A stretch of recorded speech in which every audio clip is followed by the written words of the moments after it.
الحمد للہ رب العالمین اللہ لا الہ الا هو الحی القیوم سبحان اللہ بحمدہ وسبحان اللہ العظیم اللہ اکبر لا الہ الا اللہ اکبر واللہ اکبر وللہ الحمد اللہم صلی علی محمد وعلی آل محمد بارک وسلم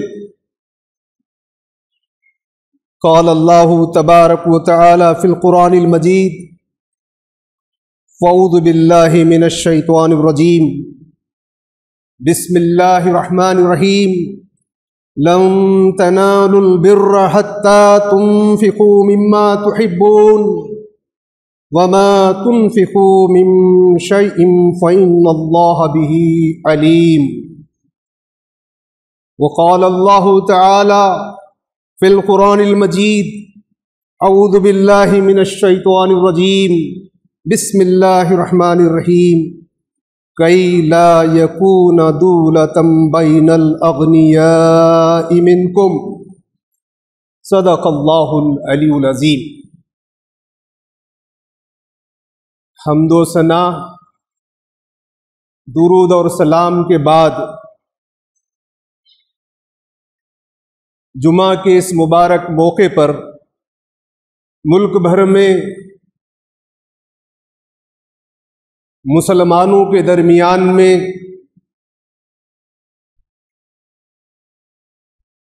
پارلیمنٹ میں، عدلیہ میں، میڈیا میں، غیر مسلم بھائیوں کے درمیان میں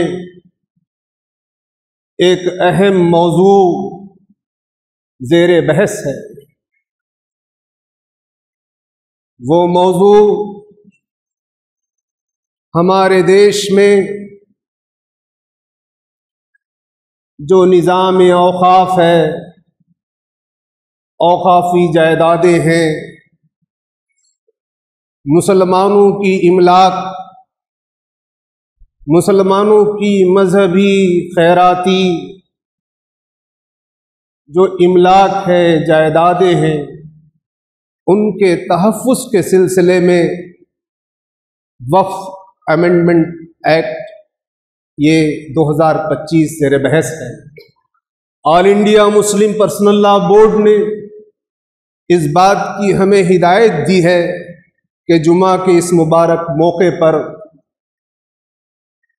اس قانون کے بارے میں مسلمانوں کو کیا تکلیف ہے،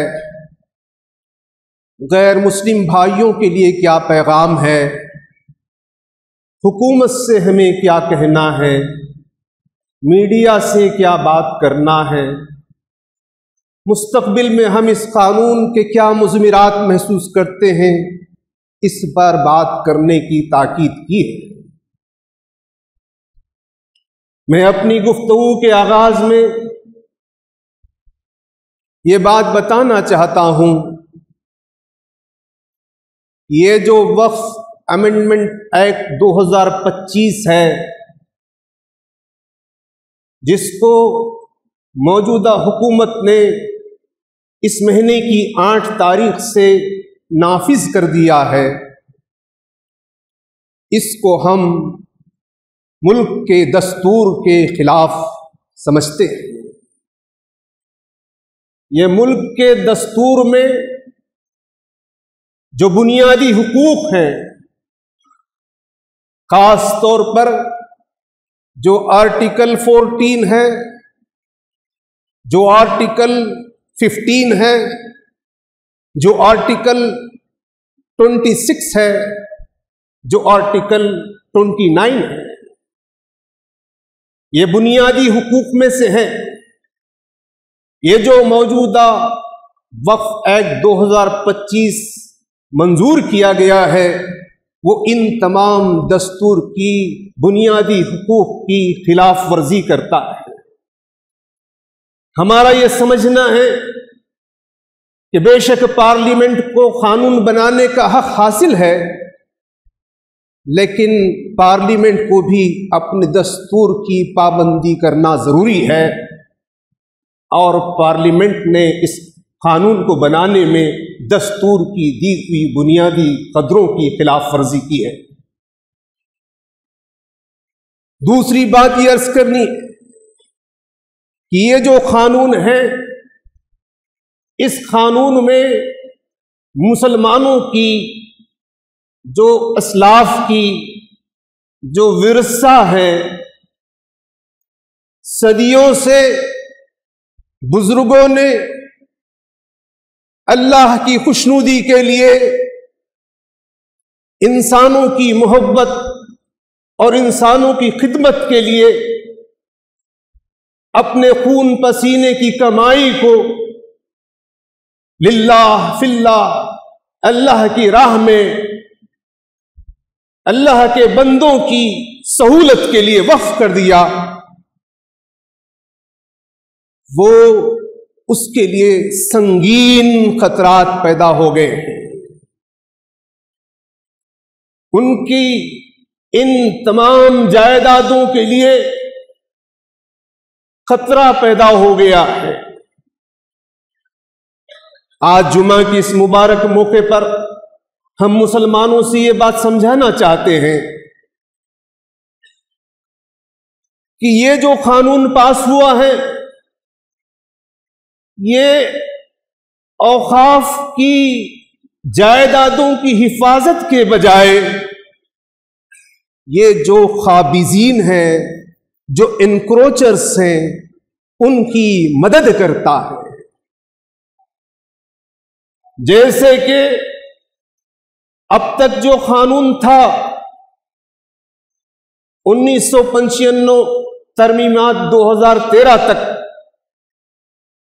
یہ قانون ایسے ہی تھا جیسے ہمارے ملک میں ہندو اینڈومنٹ ایکٹ یا سکھوں کی مذہبی خیراتی جائیداد یا کرسچنز کی ریلیجیس اینڈ چیریٹیبل پراپرٹیز یا اور بھی مذہب کے لوگوں کے لیے ایک قانون تھا، law of limitation.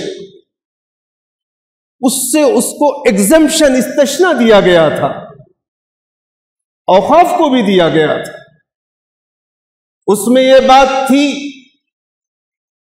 Law of limitation میں یہ بات ہے کہ اگر کوئی 12 سال تک اس پر قابض رہا اور اس دوران کوئی اس کے خلاف عدالت میں نہیں گیا تو وہ اس زمین کا مالک قرار پانے کا پورا قانونی حق رہتا ہے۔ اوقاف کے بارے میں یہ ہے کہ اگر آپ 12 سال نہیں 120 سال تک بھی اس پر قابض رہیں گے تو وہ قابض ہو سکتے ہیں لیکن اس کے مالک نہیں بن سکتے ہیں۔ یہ وقف للہ ہے اور یہ اللہ کے لیے ہے اور بندوں کی خدمت کے لیے ہے۔ وقف ایکٹ 2025 میں یہ جو لا آف لمیٹیشن ہے، اس ایگزمپشن کو ختم کر کے اس رول کو لاگو کر دیا گیا ہے۔ مطلب اب وقف کی زمین پہ کوئی 12 سال سے ہے، اب ہم اس سے چھڑا نہیں سکتے، اس کے قبضے کو قانونی قرار دے دیا جا رہا ہے۔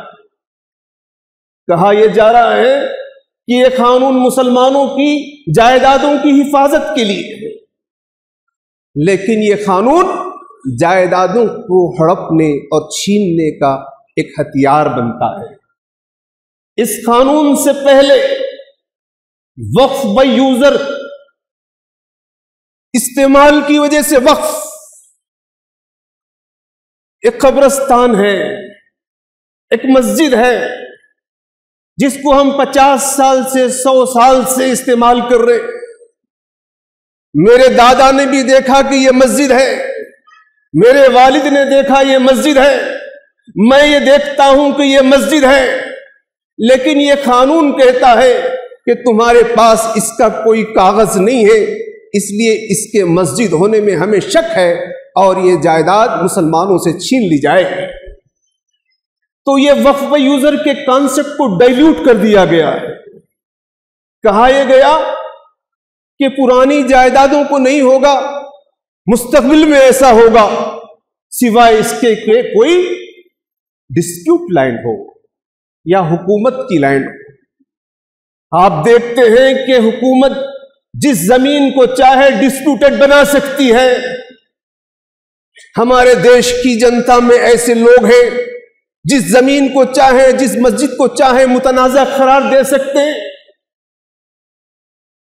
تو اب دیش بھر میں جہاں جہاں درگاہ ہے، جہاں جہاں مسجد ہے، جہاں جہاں قبرستان ہے، جہاں جہاں مدرسے ہیں، جہاں جہاں دینی ادارے ہیں، وہاں کوئی کھڑا ہو کر درخواست دے دے اور اپنے قبضے کی دہائی دے، حکومت کہے کہ یہ متنازع ہے، اور اب فیصلہ کلکٹر صاحب یا حکومت کا نمائندہ کرے گا کہ یہ سرکار کی زمین ہے یا وقف کی زمین ہے، اور وہ بندہ سرکار کے حق میں فیصلہ کرے گا۔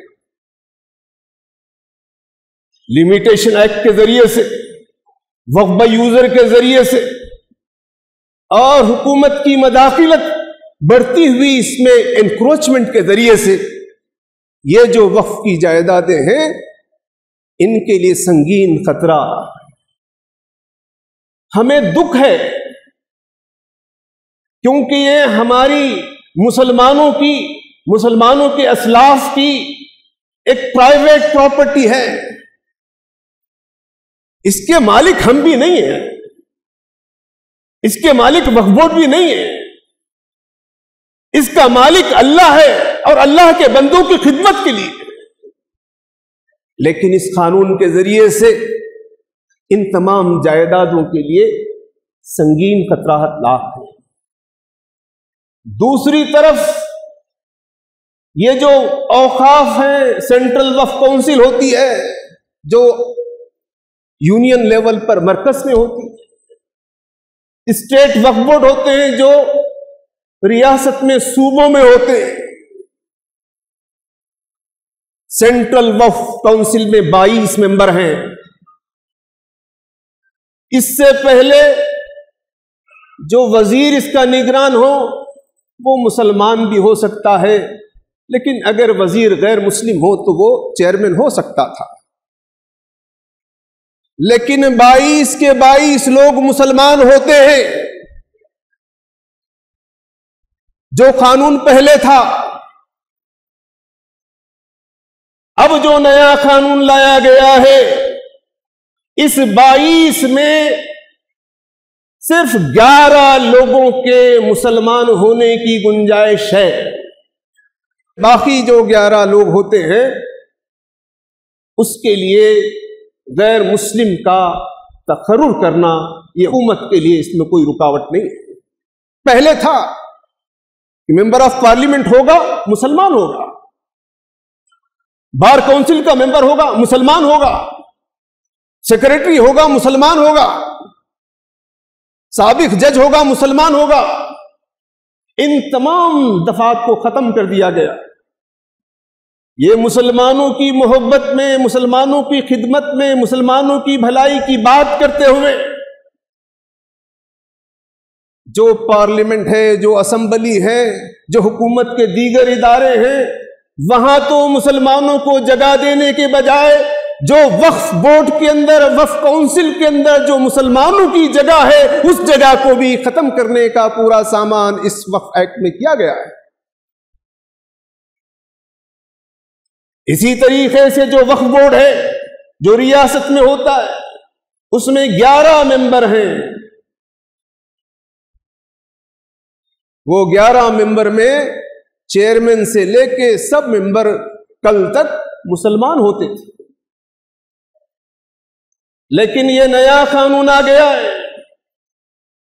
اب اس میں 4 لوگ یقینی طور پہ مسلمان ہو سکتے ہیں، اور 7 لوگوں کے بارے میں حکومت چاہے مسلمان کو بنائے، حکومت چاہے غیر مسلم کو بنائے۔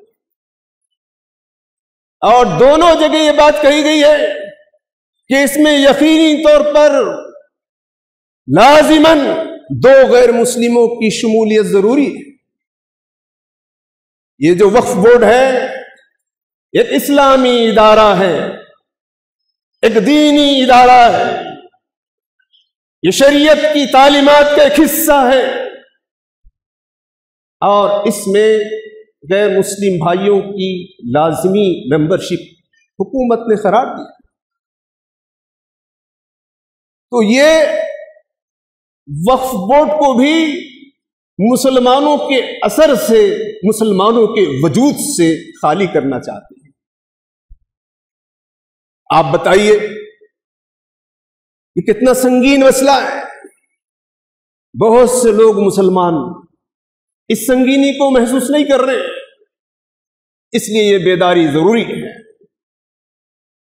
اور سب ان تبدیلیوں کے پیچھے یہ بات کہی گئی جو مباحث آپ نے پڑھے اور سنے ہوں گے کہ چونکہ یہ جو وقف ہے اور جو وقف بورڈ ہے یہ غریب مسلمانوں کا ہمدرد نہیں ہے، یہ مسلمان عورتوں کا دیکھ بھال نہیں کرتا، یہ پسماندہ مسلمانوں کی دیکھ بھال نہیں کرتا، یہ مسلمان بچوں کو محروم کرتا ہے۔ بڑی مسلمانوں سے محبت کا اظہار کیا گیا، ہم شکریہ ادا کرتے ہیں۔ جو کچھ بھی آپ نے الفاظ میں مسلمانوں سے محبت کا، مسلمانوں کی بھلائی کا ذکر کیا ہے، اس پر ہم ناراض نہیں ہیں، لیکن اس پورے قانون میں مسلمانوں عورت کی، پسماندہ مسلمان کی، مسلمان بچوں کی، غریب مسلمانوں کی بھلائی کا کوئی سامان نہیں ہے۔ اس محبت کے حوالے سے بھی، اس محبت کے اظہار سے بھی مسلمانوں کے اداروں کو، وقف بورڈ کو کمزور سے کمزور تر کرنا، قانون کے بغیر بھی ہم دیکھ رہے ہیں کہ مسجدوں کو مسمار کیا جاتا ہے، اس قانون کے بغیر ہم دیکھ رہے ہیں کہ گھروں کو مسمار کیا جاتا ہے، اس کے بغیر بھی ہم دیکھ رہے ہیں کہ لنچنگ کرنے والوں کو پھول مالائیں پہنائی جاتی ہیں۔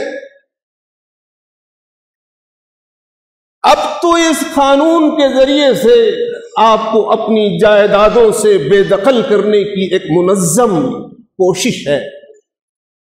اب کوئی مسجد، کوئی مدرسہ، کوئی ادارہ، کوئی قبرستان، اس سے ملحقہ جائیدادیں، ان سب پر سوالیہ نشان ہے۔ جھوٹ پھیلایا جا رہا ہے، کہا یہ جا رہا ہے کہ یہ جو وقف بورڈ ہے یہ لوگوں کی زمین کو، پرائیویٹ پراپرٹی کو، حکومت کی زمین پر قبضہ کر لیتا ہے۔ اگر ایسا ہے تو ملک میں عدالتیں ہیں، وہاں سے انصاف حاصل کیا جا سکتا ہے، لیکن ہمارا سمجھنا یہ ہے کہ وقف بورڈ نے حکومت کی یا عوام کی جائیدادوں پر قبضہ نہیں کیا ہے، بلکہ وقف بورڈ کی اوقاف کی جائیدادوں پر حکومت اور پرائیویٹ لوگ قابض ہیں۔ آپ بتائیے کہ یہ مسلمانوں سے مسلمانوں کی شناخت چھیننے کا عمل نہیں ہے؟ اس پر کیسے خاموش رہا جا سکتا ہے؟ کیسے برداشت کیا جا سکتا ہے؟ آپ اپنے گھر میں اپنے بچوں کے درمیان میں ناانصافی کرتے ہیں، آپ کا بچہ اپنے ماں باپ سے احتجاج کرتا ہے، آپ اس ملک میں مسلمانوں سے ان کے اسلاف کی، ان کے آباد و اجداد کی، ان کی قیمتی ان جائیدادوں پر قبضہ کرنا چاہتے ہیں، اور یہ چاہتے ہیں کہ احتجاج بھی نہ ہو۔ اگر اتر پردیش میں کسی مقام پر لوگ اپنے بازوؤں پر کالی پٹی باندھ لیں تو کیا نقص امن ہے؟ کیا پیس امن خراب ہو رہا ہے؟ لیکن اس پر جرمانہ عائد ہو جاتا ہے، اور چند نوجوان درگاہوں پر چڑھ کر اپنی مرضی کے جھنڈے لہراتے ہو، تب نقص امن نہیں ہوتا ہے۔ ان حالات میں ہمیں کیا کرنا چاہیے؟ سب سے پہلی بات یہ ہے کہ ہم سب کو ایک جٹ ہو کر ایک صحت مند، ایک ماحول، ایک پرامن، ایک طاقتور احتجاج کرنا ہوگا۔ احتجاج سے کوئی چھٹی نہیں ہے، احتجاج زندگی کی علامت ہے۔ احتجاج کیوں؟ اس لیے کہ یہاں کے جو ہمارے غیر مسلم بھائی ہیں، یہاں جو میجورٹی کمیونٹی کے لوگ ہیں، ان کو بھی معلوم ہو کہ ہم مظلوم ہیں، وہ ہماری حمایت کریں۔ اللہ کے رسول کے دور میں ایک واقعہ ملتا ہے کہ ایک صحابی کے گھر پر اس کا پڑوسی ظلم کرتا تھا۔ وہ اللہ کے رسول سے رجوع ہوئے، ایک بار، دو بار، تیسری بار اللہ کے رسول نے کہا کہ تم اپنا گھر کا سامان نکل کر راستے میں رکھ دو، جب وہاں سے لوگ گزریں گے تو معلوم ہوگا۔ اور جب انہوں نے سامان نکال کر راستے میں بازو رکھ دیا، جو لوگ گزرتے تھے وہ پوچھتے تھے کہ کیا تکلیف ہے، تو وہ کہتا تھا کہ میرا پڑوسی مجھ پر ظلم کر رہا، تو لوگ اس ظالم پر لعنت بھیجتے تھے، اس کی رسوائی ہوتی تھی۔ اس لعنت اور رسوائی سے بچنے کے لیے وہ ظلم کرنے سے باز آیا۔ بے شک ہم کو یہاں کے غیر مسلم بھائیوں کی، ہم ہمارے اس موقع سے آپ سے بھی یہ چاہتے ہیں کہ ہم کو اپنے غیر مسلم بھائیوں سے ربط اور تعلق بڑھانا ہے، اور ایسا احتجاج کرنا ہے کہ ان کی حمایت، ان کی ہمدردی ہمارے ساتھ ہو، اور جو ظالم ہیں اور ظالمانہ قوانین ہیں اس کے خلاف وہ ہمارا ساتھ دیں۔ ہم غیر مسلم بھائیوں سے بھی کہنا چاہتے ہیں، اس پر بڑی خوشی کی بات ہے کہ پارلیمنٹ کے اندر وہاں مختلف پارٹیوں سے جڑے ہوئے غیر مسلم بھائیوں کی ایک بڑی تعداد نے اس کالے قانون کے خلاف آواز بلند کی۔ لیکن جیسے پارلیمنٹ میں اس غلط قانون کے خلاف آواز بلند کی گئی، سماج میں، بستیوں میں غیر مسلم سماج کی ہمدردی، حمایت حاصل کرنا، اس لیے احتجاج ضروری ہے۔ احتجاج کے طریقے کو، احتجاج کے لب و لہجے کو، احتجاج کے ڈھنگ کو ہم ایسے اختیار کریں کہ ہم کو بڑی حمایت ہم کو حاصل ہو۔ وہ اس لیے کہ اس قانون کو بدلنا ہوگا۔ ہم غیر مسلم بھائیوں سے کہتے کیا ہی اچھا ہوتا کہ غیر مسلم سماج کے مذہبی پیشوا باہر آتے اور منبر رکھ دیتے اور کہتے کہ جب تک مسلمانوں کے ساتھ اس ظلم کو نہ روکا جائے ہم اپنے مٹھوں میں واپس نہیں جائیں۔ کیا ایسے سماج کی ہم توقع نہیں کرتے؟ ایسے مشکل گھڑی میں، ایسے مشکل موقع پر ہم غیر مسلم سماج کے مذہبی قائدین سے اس بات کی توقع رکھتے ہیں کہ وہ حق کی، سچائی کی حمایت میں آگے آئیں۔ یہ صرف مسلمانوں کا مسئلہ ہے، لیکن یہ دیش کا مسئلہ بھی ہے۔ کیا ہے بھارت کی شناخت؟ کیا ہے دیش کی شناخت؟ ہم تو یہ سمجھتے آئے تھے کہ یہ دیش سب کا ہے، سب کو مساوی حقوق ہیں، مذہبی آزادی ہے، اپنے ادارے چلانے کی آزادی ہے، لیکن یہاں مذہب کی آزادی پر رکاوٹ ہے، اپنے ادارے خود سے چلانے پر روک ہے۔ تو یہ مسلمانوں کی شناخت کا مسئلہ ہے، یہ دیش کی شناخت کا مسئلہ ہے۔ ہم اس موقع کا فائدہ اٹھاتے ہوئے حکومت سے بھی اقتدار پہ جو لوگ ان سے بھی کہنا چاہتے ہیں، اے صاحب اقتدار یا اقتدار پر فائز لوگوں، یہ جو طاقت اور اقتدار ملا ہے یہ سماج میں امن اور انصاف کے قائم کرنے کے لیے ملا ہے۔ اگر اس طاقت اور اقتدار کے نشے میں ظلم اور ناانصافی کرو گے تو یہ سماج دشمنی ہے، انسانیت دشمنی ہے، اس کا بھاری نقصان دیش کو اٹھانا پڑے گا۔ لیکن یہ سب باتیں ہم چاہتے ہیں کہ سلیقے سے آئیں۔ میں اس موقع پر مسلمان بھائیوں سے کہوں گا، جمعہ کے اس مبارک موقع پر، کہ ہم کو شکستہ دل نہیں ہونا چاہیے، دل چھوٹا نہیں کرنا چاہیے۔ بزدلی اور پست ہمتی، مایوسی، یہ صحیح نہیں ہے۔ ہم کو پوری طاقت اور یکسوئی کے ساتھ پورے سماج میں اپنے ہم خیال بنانے کی کوشش کرنا چاہیے، اپنے دکھ کو، درد کو، اپنی مظلومیت کو بتانا چاہیے۔ اور ہم اس موقع پر یہی کہیں گے، یہ جو آل انڈیا مسلم پرسنل لا بورڈ نے یہ 11 تاریخ سے لے کے 17-18 تاریخ تک، پھر اس کے بعد آنے والے عید الاضحیٰ تک ایک تفصیلی پروگرام بنایا ہے، اس لیے اس پورے پروگرام میں جب وہ کہیں کہ تال کٹورا اسٹیڈیم میں آؤ تو ہمیں حاضر ہونا ہے، جب وہ کہیں کہ رام لیلا میدان میں آؤ ہمیں حاضر ہونا ہے، جب وہ کہیں کہ بتی گل آج کی مہم ہے ہمیں حاضر ہونا ہے، جب وہ کہیں کہ ہیومن چین بنائی جائے ہم کو حاضر ہونا ہے، جب وہ کہیں کہ غیر مسلموں کے ساتھ راؤنڈ ٹیبل کانفرنس کرو ہم کو اس میں حاضر ہو۔ یہ وقت محنت کا ہے، آرام کا نہیں ہے۔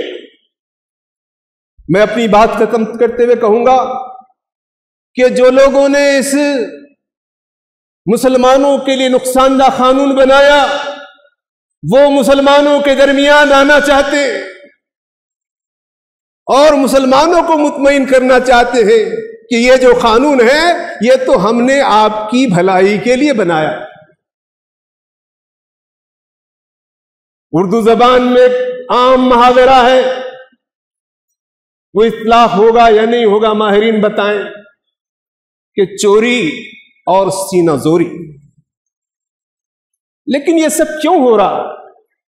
یہ ہماری کاہلی، ہماری غفلت اور ہماری کم محنت سے ہو رہا ہے۔ تو نہ ہی ہم کو احتجاج کی شکل میں یہاں کے ماحول کو، یہاں کی کیفیت کو ایسا بنانا ہے کہ لوگ ہم ہی کو ظالم سمجھنے لگے، یہ مطلوب نہیں ہے۔ ہم پر ظلم ہو رہا ہے، یہ قانون ظالمانہ قانون ہے اور حکومت اس کو واپس لے۔ یہ جو وقف ہے، مسجد میں آج تقریر سنتے ہوئے آپ کے ذہن میں خیال آ رہا ہوگا کہ یہ تو ممبر ہے، کوئی روحانیت کی بات ہوتی، یہ تو سیاست کی بات ہو رہی ہے، وقف کی بات ہو رہی ہے۔ یہ وقف ایسا ادارہ ہے جو اس کے تحت مسجد بھی ہے، یتیم خانے بھی ہے، اس کے تحت قبرستان بھی ہے، دواخانے بھی ہے، اس کے تحت انسانوں کی خدمت بھی ہے، جانوروں کی خدمت کے بھی مواقع ہیں۔ یہ جو اسلام ہے، دین اور دنیا کا دین ہے، مکمل نظام حیات ہے۔ وہ چاہتے ہیں کہ وقف کو ایک سیکولر، ایک کوئی نیشنل بنا دے، شریعت کے بجائے، اس مسلمانوں کے بجائے وہ اس کے مالک ہو بیٹھے۔